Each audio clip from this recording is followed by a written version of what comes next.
If you've ever opened a video in VLC Media Player and noticed black bars on the sides, top or bottom, you're definitely not alone. In this video, I'm going to show you how to remove black bars in VLC Media Player quickly and easily, so your video fills the screen the way you want it to.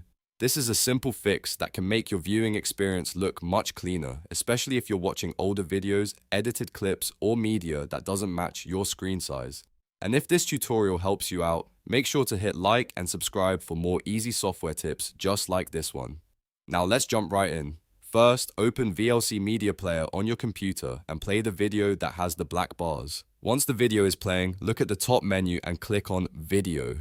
From the drop-down menu, hover over or select Crop. This is where VLC gives you different aspect ratio options that can help remove those black bars from the display. You'll usually see choices like 16:9, 4:3, 1:1, and a few others depending on your version of VLC. Try selecting the crop ratio that best matches your video and screen. For many videos, 16:9 is a good place to start since it works well for widescreen playback. If that doesn't give you the result you want, go back and test another crop option until the black bars are reduced or removed as much as possible.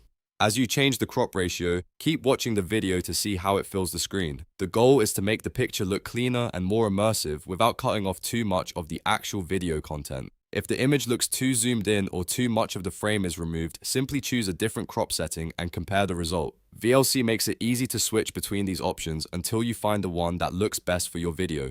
Once you've selected the right crop ratio, your video should fill the screen more naturally, with fewer or no black bars visible. This is especially useful when you want a better full-screen viewing experience without needing any extra software or editing tools, and that's all there is to it. You've now learned how to remove black bars in VLC Media Player using the built-in crop feature.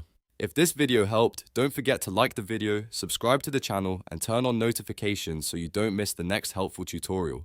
Thanks for watching, and I'll see you in the next one.